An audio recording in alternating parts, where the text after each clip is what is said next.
요한복음 4장 43절에서 54절 하나님의 말씀을 들으십시오. 이틀이 지남에 예수께서 거기를 떠나 갈릴리로 가시며 친히 증언하시기를 선지자가 고향에서는 높임을 받지 못한다 하시고 갈릴리에 이르심에 갈릴리인들이 그를 영접하니 이는 자기들도 명절에 갔다가 예수께서 명절 중 예루살렘에서 하신 모든 일을 보았음이더라. 예수께서 다시 갈릴리 가나에 이르시니 전에 물로 포도주를 만드신 곳이라. 왕의 신하가 있어 그의 아들이 가버나움에서 병들었더니 그가 예수께서 유대로부터 갈릴리로 오셨다는 것을 듣고 가서 청하되 내려오셔서 내 아들의 병을 고쳐주소서 하니 그가 거의 죽게 되었음이라.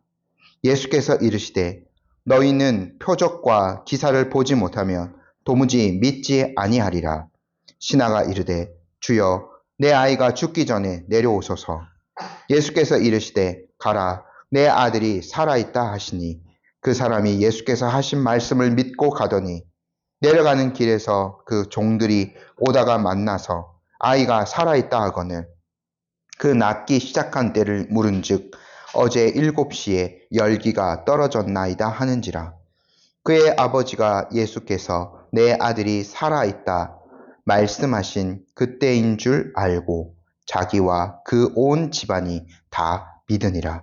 이것은 예수께서 유대에서 갈릴리로 오신 후에 행하신 두 번째 표적이니라. 아멘. 잠시 기도하겠습니다. 고마우신 하나님 아버지, 오늘도 저희들이 주님의 귀한 말씀 앞에 섭니다.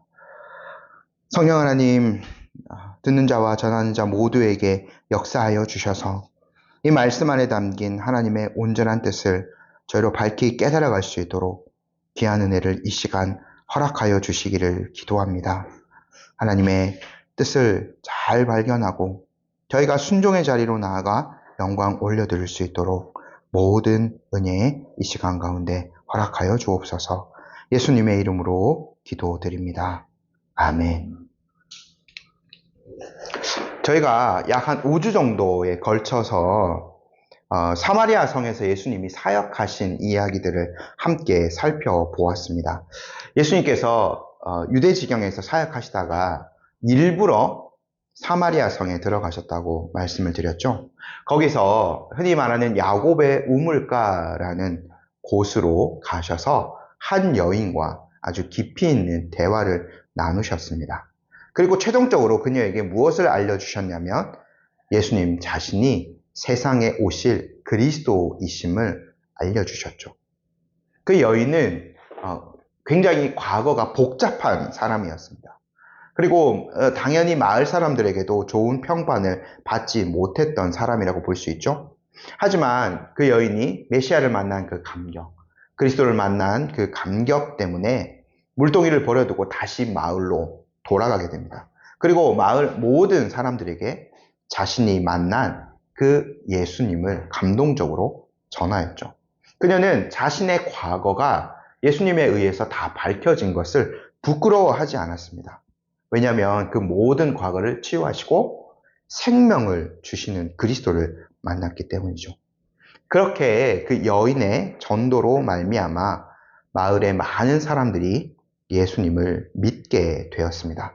하지만 그들은 그것에 만족하지 않았죠. 마을 사람들이 예수님께 나와서 더욱더 그 생명의 말씀을 허락하여 주시기를 간청하며 예수님께 자신의 마을에 조금 더 머물러 달라고 간청하였습니다. 그렇게 해서 예수님은 이틀을 더 머무시게 되는데 그 예수님의 사역으로 말미암아 마을 사람들은 이제 참으로 예수님의 직접 전파하신 말씀을 통하여서 그분께서 세상에 오실 구주이심을 알고 믿게 되었죠. 이렇게 예수님의 그 공생의 사역 기간 동안 사마리아의 사역이 공식적으로는 마무리되게 되는데요. 이제 오늘 저희가 본문 읽었던 대로 예수님께서 다시 이제 사역의 본거지라고 할 수 있는 갈릴리로 가셔서 사역하시는 장면을 저희가 보게 될 것입니다. 근데 이제 사마리아 사역을 한 번만 더 최종적으로 정리하고 넘어갔으면 좋겠는데요. 예수님께서 지금 그 예루살렘에서 1장부터 3장까지 예루살렘에서 사역하시던 그런 장면들을 저희가 보았고, 이제 또 갈릴리에서 사역하시는 장면을 또 보게 되는데, 거기에서만 사역해도 시간이 부족하실 텐데 왜 일부러 사마리아 성에 들어가셨고, 거기에서 유대 사람이 그렇게도 꺼려하는 그 사마리아 사람을 만나시고, 특별히 여인을 만나시고 거기에서 이틀을 더 머무시면서 복음을 전하셨을까 하는 겁니다. 저희가 익히 알다시피 예수님은 단지 유대인의 구주로만 오신 분이 아닙니다. 자신의 민족만을 위해서 사역하신 분이 결코 아니죠.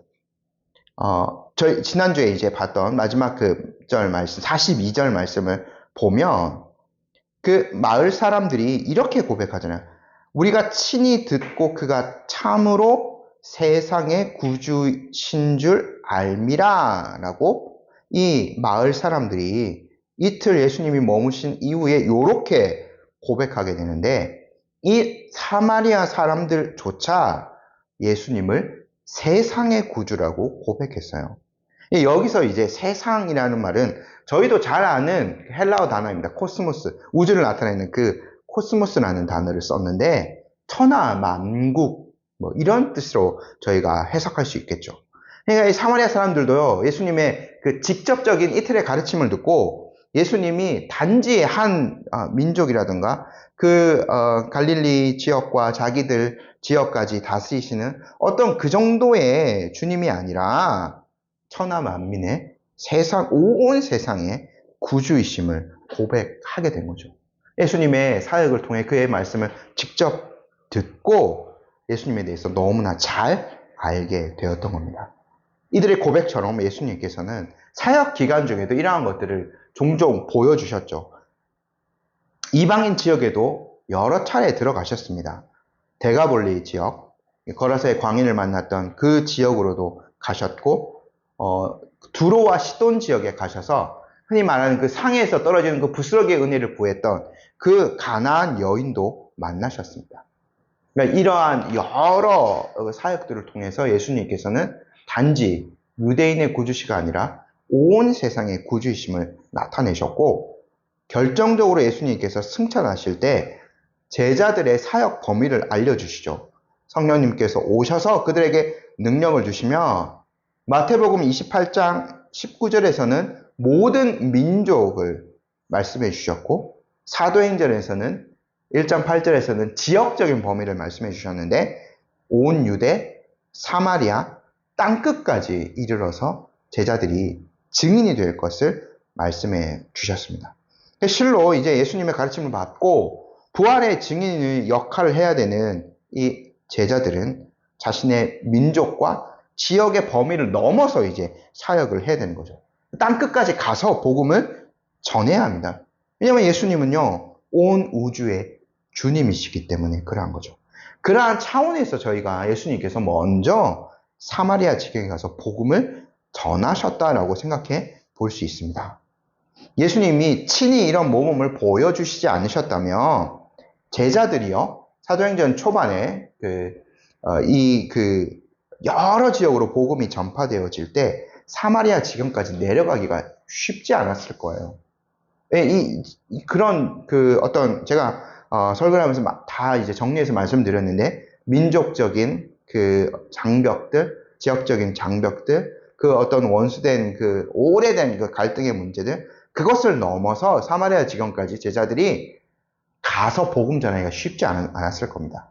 하지만 예수님께서 직접 가셔서 자신의 그리스도 되심을 이미 알려주셨죠. 그래서 저희가 사도행전 몇 해 전에 이제 보긴 했는데 8장에서 사마리아 성 전도가 나오는데, 처음에는 7 일꾼 중에 한 명이었던 빌립이 가서 전도합니다. 근데 이제 예루살렘 교회에 공적인 승인이 필요하였기 때문에 2명의 사도가 내려가죠. 가장 대표적인 사도 베드로와 요한이 그곳에 내려가게 됩니다. 그리고 그들의 어떤 사역들을 통하여서 성령께서 임하시는 증거가 사마리아 땅에도 보여지게 되는데, 그거는 이제 같은 어떤 믿음을 소유하게 되었다.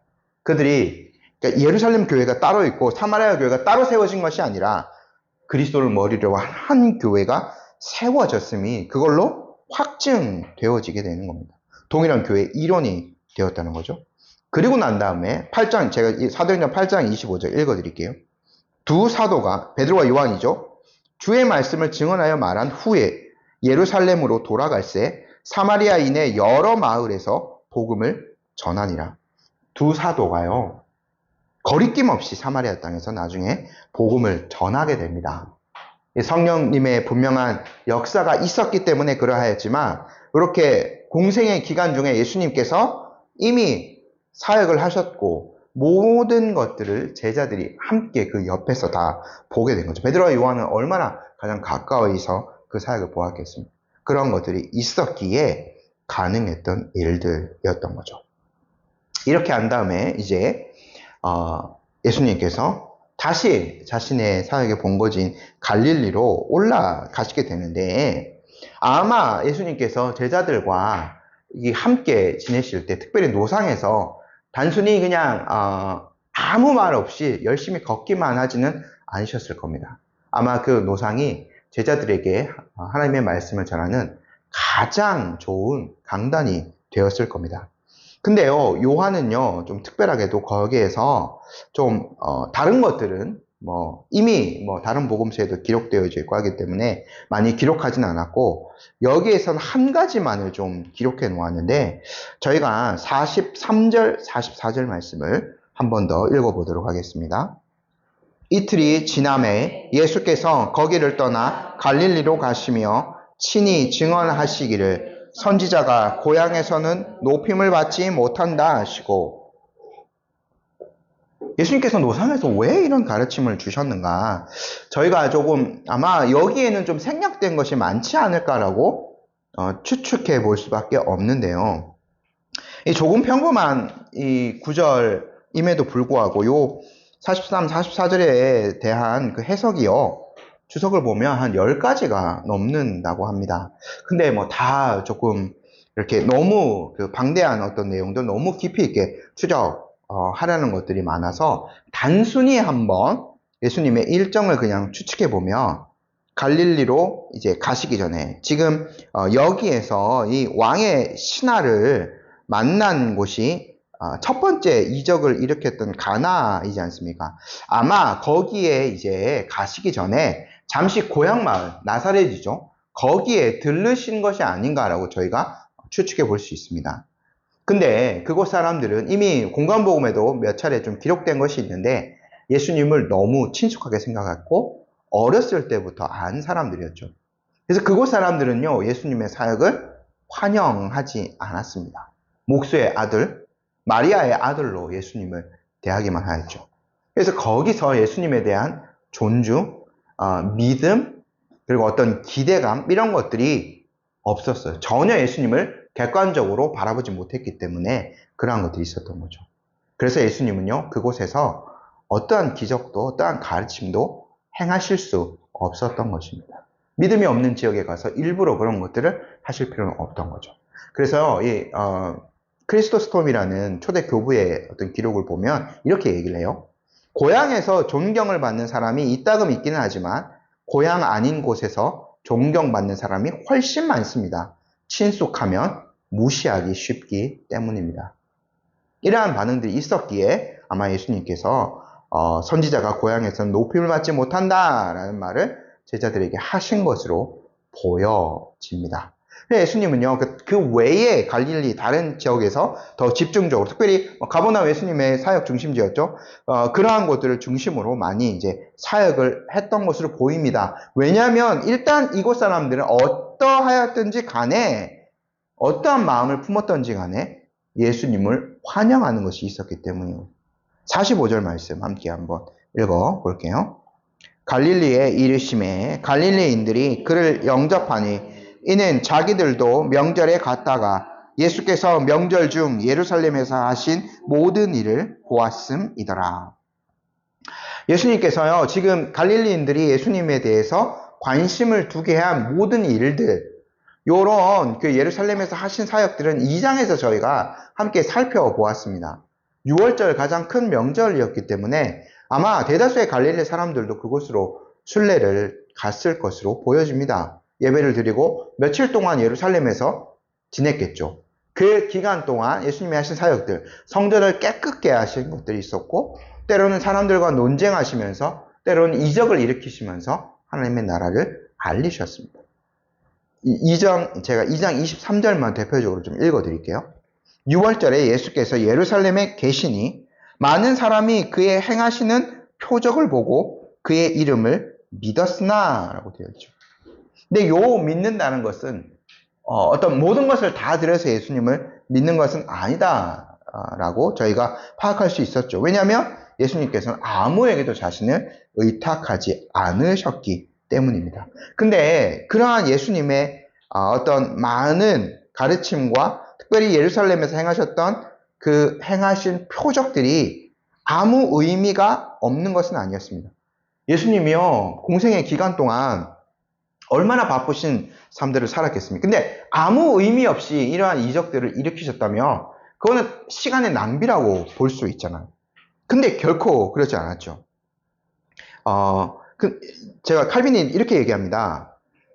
이 기적의 한 가지 이점을 제시하는데 이 기적이 바로 바른 교리의 길을 준비한다는 거죠. 그래서 그리스도에 대한 경외심을 갖게 한다라고 해석해 나왔는데 이렇게 이 갈릴리 사람들도 그것을 이미 예루살렘에서 보았기 때문에 고향 사람들과는 다르게 예루살렘에서 돌아왔을 때는 예수님께 아주 적극적인 관심을 표명하게 된 것이죠. 이제 예수님께서요, 특별히 갈릴리 가나 지역으로 가게 되는데 첫 번째 이적을 일으키셨던 곳이죠. 여기에서 또 한 가지 특별한 사건을 경험하시게 됩니다. 46절 말씀 저희 함께 한번 읽어볼게요. 예수께서 다시 갈릴리 가나에 이르시니 전에 물로 포도주를 만드신 곳이라 왕의 신하가 있어 그 아들이 가버나움에서 병들었더니 왕의 신하라고 되어 있는데 그냥 이건 아마 헤롯의 왕실 관리로 보여집니다. 당시 이제 갈릴리의 분봉왕이 헤롯 안티파스였기 때문에 그 사람의 신하이지 않을까 추측해 볼 수 있는데요. 이 사람이 원래 있던 곳은 가버나움으로 보여집니다. 그런데 그 아들이 병들어서 거의 죽게 되었어요. 당대 의술로는 고칠 수 없는 그런 열병으로 보여집니다. 나중에 이제 이제 신하와 그 종의 이야기를 보면 열이 떨어졌다, 52절에 열기가 떨어졌다라고 하는 거 보면 아이가 열병 때문에 거의 죽게 된 것으로 이제 보여지거든요. 그러니까 급하게 이제 예수님을 찾아간 것으로 보여집니다. 저도 한 주 동안 한이가 이제 2박 3일 동안 입원해 있는 기간 동안 이 말씀을 좀 봤기 때문에 조금 이제 많이 개인적으로는 더 좀 와닿는 측면이 있었는데요. 이 아버지의 마음이 어떠하였을까라는 거죠. 저희는 그냥 용인 세브란스 병원이 집에서 차로 한 7, 8분이면 가는 거리이기 때문에 가서 진찰받고 오전에 진찰받고 입원을 해야 되겠다 그래서 다시 집에 와서 다시 짐을 챙겨서 이제 가서 입원하고 현대의학의 모든 도움을 잘 받아서 이제 아무렇지도 않게 2박 3일 후에는 거의 완치를 하고 퇴원할 수 있었는데 아내랑 진짜 이런 얘기를 한번 해봤습니다. 만약 현대의학에 도움이 없었다면 어떻게 되었을까? 아니면 아니고 우리 아이들 전부 다 한 번씩 이상은 응급실에 갔거든요. 두 명은, 우리 큰아이 2명은, 열경기 때문에, 하나는 아예 한 달도 되기 전에 폐렴에 걸렸기 때문에, 그냥 지나가는 얘기를, 하나는 분명 그때 죽었을 거라고. 만약 현대의학에 도움이 없었다면. 그런 거죠. 우리 오늘날에도 어떤 의료에 도움이 없으면, 지금 파업 사태 문제 때문에 여러 사람들이 곤란을 겪고 있는 것들 보지 않았습니까? 도움을 받지 못하면 가장 극한의 상황으로 몰릴 수밖에 없는 거죠. 이 아버지의 마음, 아들을 고쳐보려고 그 당대 의술이 뭐 얼마나 발전해 있었겠습니까? 모든 것들을 아마 다 동원해 왔을 거예요. 아이의 열을 떨어뜨려 보려고. 근데 전혀 어떤 걸로도 할 수 없었겠죠. 거의 숨이 넘어가기 직전인데 해줄 수 있는 게 부모의 입장으로서는 아무것도 없어요. 왕의 신하이니까 얼마나 권력이 대단했겠습니까? 돈 얼마를 들여서라도 아이를 고치려면 고치려고 했겠지만 아무것도 할 수 없어요. 그래서 예수님이 오셨다라는 말씀을 듣고 예수님이 계신 곳으로 가서 제발 고쳐달라고 읍소를 하게 됩니다. 47절 말씀 함께 한번 읽어볼게요. 그가 예수께서 유대로부터 갈릴리로 오셨다는 것을 듣고 가서 청하되 내려오셔서 내 아들의 병을 고쳐주셔서 하니 그가 거의 죽게 되었음이라. 저희가요 그냥 단순히 빨리 와서 내 아이 좀 고쳐주십시오 라고 이렇게 왕의 신하가 얘기해서 예수님이 빨리 갈 수 있는 거리로 생각할 수 있겠지만 대략 가버나움에서 가나까지가 한 40km 조금 안 되는 거리로 이제 알려져 있는데요. 그리고 가나는 가버나움보다 400m 정도 높은 지대에 위치해 있다고 합니다. 그러니까 엄청나게 멀고 험한 길을 이 왕의 신하가 달려온 거죠. 간절한 마음 충분히 이해됩니다. 그리고 모든 소망을 예수님께만 걸고 예수님 앞으로 직접 달려와서 읍소한 것 충분히 좋은 믿음이라고 볼 수 있겠죠. 아이의 상태가 괜찮았다면, 물론 뭐 괜찮았다면 예수님 찾아오지 않았을 수도 있겠지만 아마 분명 그 거리라도 데리고 왔을 것으로 보여집니다. 근데 이런 이 왕의 신하에게도 분명한 어떤 한계점이 보이죠. 왜냐하면 예수님의 능력이 반드시 예수님의 육체적인 장소적인 어떤 임재와 함께 간다는 것으로 제안했기 때문입니다.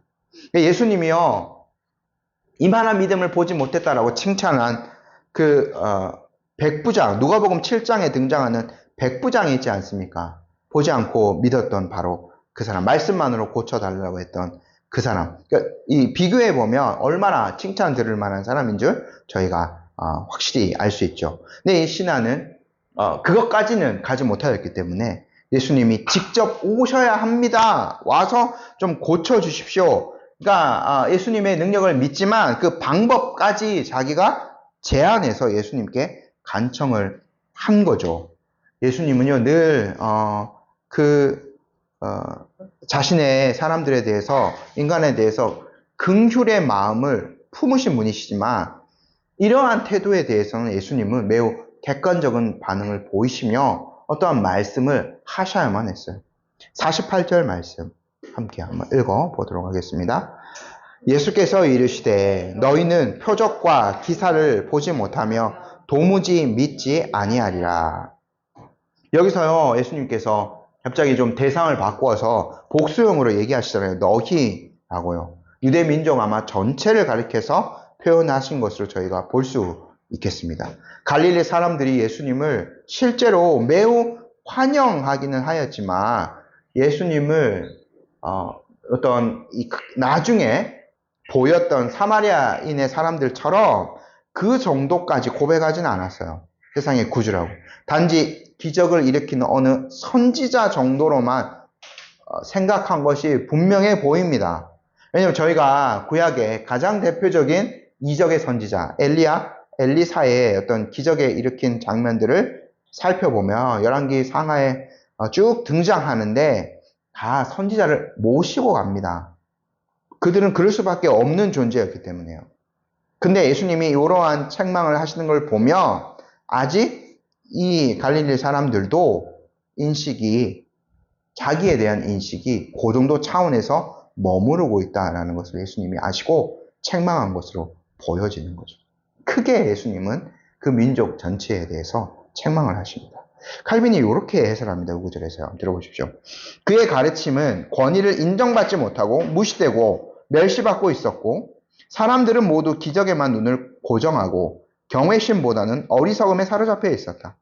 당시 하나님의 말씀을 악하게 멸시하는 풍조가 만연했기에 그리스도는 이런 불평을 토로하지 않을 수 없으셨던 거죠.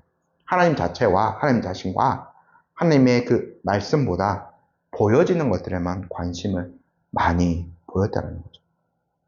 그래서 이 기회를 빌어서 예수님은 그러한 것들을 책망하시는데, 아마 이 왕의 신하도 그러한 책망을 들었겠지만 일단은 자신의 상황이 너무나 급박하였기에 한 번 더 예수님 발 앞에 엎드려서 읍소할 수밖에 없었어요. 49절 말씀 함께 읽어보겠습니다. 신하가 이르되 주여 내 아이가 죽기 전에 내려오소서. 이 말씀만 읽어도 얼마나 간절함 그리고 어떤 그 겸손함이 이 구절에서 드러납니까? 근데 왕의 신하예요. 그러니까 왕에게 명령을 받아서 다른 사람들에게 늘 지시하고 명령하고 이렇게 때로는 뭐 이렇게 막 견책하면서 이러한 지위에 있는 사람이었거든요. 근데 이 사람이 예수님 앞에 엎드려서 참으로 겸손하게 정말 어떤 구걸하는 그 거지의 심정으로 그 은혜를 간구하고 있어요. 왜냐면 자기의 아이의 목숨이 달려있기 때문에. 그 고난이, 그 어려움이 예수님을 찾게 하였고, 예수님이 그 전에 엄청난 책망의 말씀을 하였을지라도 그거를 달갑게 받아들이는 요소가 되는 거죠. 저희 지겹도록 너무 많이 들었을 겁니다. 때로는 우리가 받는 고난이 참으로 유익이 된다라는 그 시편의 말씀, 실제로도 너무나 많이 아마 들으셨을 겁니다. 너무나 저희도 쉽게 인용하고요. 근데 정말 실제로 우리의 삶을 한번 되돌아보면 저희가 평온할 때는 너무나 쉽게 주님의 은혜를 잊어버립니다. 주님의 능력을 매우 간절히 의지하지 않죠. 우리가 건강이 있을 때, 우리가 조금 물질의 여유가 있을 때 얼마나 하나님을 찾았나 한번 생각해 보면 너무나 그것이 이제 쉽게 드러나게 될 것입니다. 우리는 하나님의 능력보다 눈에 보이는 것들, 이 책망받았던 유대인들처럼 눈에 보이는 것들을 너무나 많이 의존하는 그런 나쁜 본성이 아직 남아있기 때문에 그러한 거죠. 주님께서는 이렇게 우리를 겸손하게 상황적으로 만드시는 겁니다. 그래서 주님의 발 앞에 엎드리지 않으면 안 되게 만들어 주시는 거죠. 지금 이 왕의 신하, 왕한테 갈 것도 왕이 어떻게 고쳐줘요? 왕이 그 나라의 최고 명의를 보낸다고 해도 고칠 수 없는 거예요. 그러니까 예수님이 아니면 안 된다고 이렇게 간절히 매달리는 거죠. 저희도 그런 상황을 만들어 주시는 겁니다. 그게 은혜이고 우리에게 유익이 되는 거죠. 예수님께서 마지막으로 그가 원하는 것들을 얻도록 허락하여 주십니다. 50절 말씀 함께 읽어보겠습니다. 이르시되 가라 내 아들이 살아있다 하시니 그 사람이 예수께서 하신 말씀을 믿고 가더니, 예수님께서는 그가 원한 아들이 살아나는 것, 이걸 허락해 주셨어요. 하지만 그가 원하는 방식, 집에 와서 직접 그 아이를 보고 엘리야나 엘리사 선지자가 그렇게 어린아이들을 고쳐준 적이 있지 않습니까? 그러한 것은 거부하셨어요. 특별한 은혜를 예수님 자신만의 방식으로 허락하여 주신 것이죠. 제가 이 부분도 칼빈의 해설을 좀 읽어드릴게요. 오늘 좀 칼빈을 많이 인용했는데 한번 들어보십시오. 여기서 우리가 먼저 주목하는 것은 그리스도의 놀라운 친절과 겸손이다. 그분은 그 사람의 무지를 참아내시고 기대했던 것 이상으로 자신의 능력을 발휘하신다. 그는 그리스도께서 그 장소에 오셔서 자기 아들을 고쳐주시기를 요청했다. 그는 자기 아들이 병과 질병에서 해방될 수 있다고 생각했지만 죽은 후에 다시 살아날 수 있으리라고는 생각하지 못했다. 그래서 아들이 죽음으로 인해 회복될 기회를 잃지 않도록 서둘러 달라고 그리스도께 촉구한 것이다.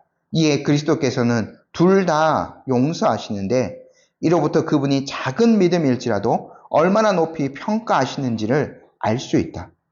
그리스도께서 그의 소원대로 행하지는 않으시면서도 그가 요청한 것보다 훨씬 더 많은 것을 허락하신다는 점이 주목할 만하다. 그분은 그의 아들이 현재 건강하다는 것을 입증해 주신다. 이와 같이 우리 하늘 아버지께서도 모든 세부 사항에서 우리의 소원대로 따라주시지는 않지만 예상치 못한 방법으로 우리를 구제하시곤 한다. 그래서 우리는 어떤 일에서도 그분께 명령하러 들지 말아야 한다는 것을 배우게 된다. 이게 이제 하나님의 일하시는 방식인 거죠. 이렇게 아이가 살아났다는 것을 예수님으로부터 듣고 중요한 것은요. 50절에 말씀을 믿었어요. 이게 왕의 신하에게 그만큼 충분한 믿음이 있었다라는 거죠. 조금 부족한 것이 있었을지라도 충분한 믿음이 있었기 때문에 그 말씀을 믿고 이제 집으로 돌아갑니다. 어떤 일이 벌어질까요? 51, 52절 말씀 함께 한번 읽어보겠습니다. 내려가는 길에서 그 종들이 오다가 만나서 아이가 살아있다 하거늘 그 낫기를 시작한 때를 물은즉 어제 7시에 열기가 떨어졌나이다 한지라. 아까 말씀드렸죠. 가나가요. 가버나움보다 조금 높은 지대에 있기 때문에 이제 내려가는 겁니다. 좀 덜 힘들었을지도 몰라요. 하지만 내려가는 어느 시점에서 이제 소식을 알려주려고 하는 종들을 만나게 된 거죠. 얼마나 기대감을 안고 이제 그 종들을 만났겠습니까? 다행히 그 종들이 좋은 소식을 전해줍니다. 아이가 살아난 것. 근데 이 왕의 신하는 궁금했어요. 언제 이 아이가 낫기 시작했는지. 그래서 물어보니까 어제 7시, 오후 1시경입니다. 저희 시간으로 따지고 보면 그때쯤에 예수님이 말씀하시던 바로 그 시각에 아이의 열이 떨어졌고 아이의 목숨을 위태롭게 하던 그 병의 근원 자체가 완전히 사라져버린 거예요. 저희도 한이 가서 막 온갖 검사 다 하면서 병원 균을 밝혀냈거든요. 조금 이름이 어려워가지고 기억이 잘 안 나는데. 그러니까 예수님이 이러한 것들을 통해서 아이의 그 근원 자체를, 이 아이의 병의 근원 자체를 다 이제 사라져버리게 해 주신 거죠. 이 사건을 통해서 어떤 일이 벌어지는가? 왕의 신하, 온 집안이 다 예수님을 믿게 됩니다. 53절, 54절 말씀 함께 읽어보겠습니다.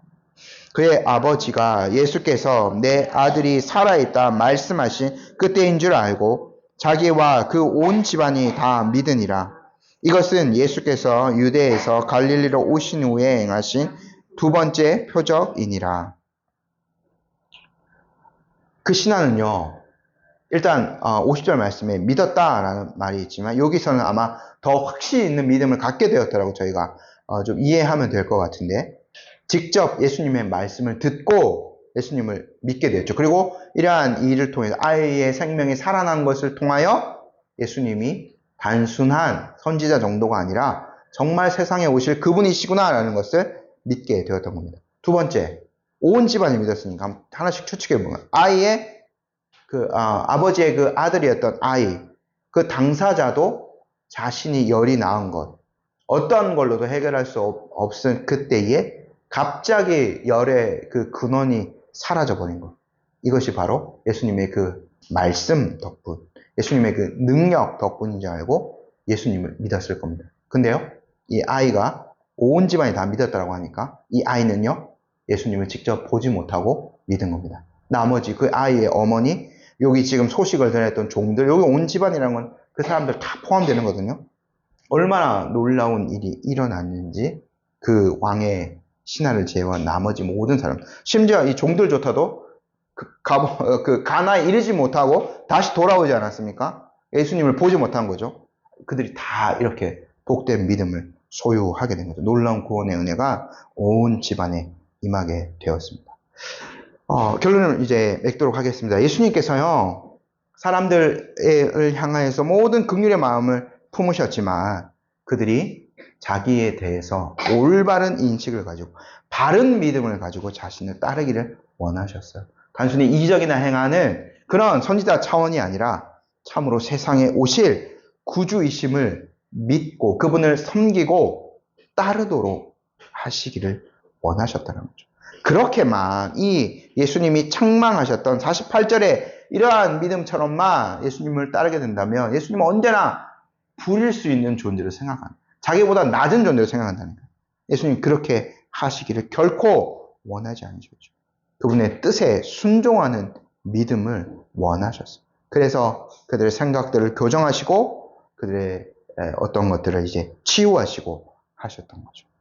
저희도 이러한 복된 믿음으로 주님을 섬겨갔으면 좋겠습니다. 참된 믿음, 올바른 믿음을 가지고 예수님을 섬겨야 하지 않겠습니까? 때로는 우리도 상황이 보이지 않아 왕의 신하처럼 답답해 할 수 있습니다.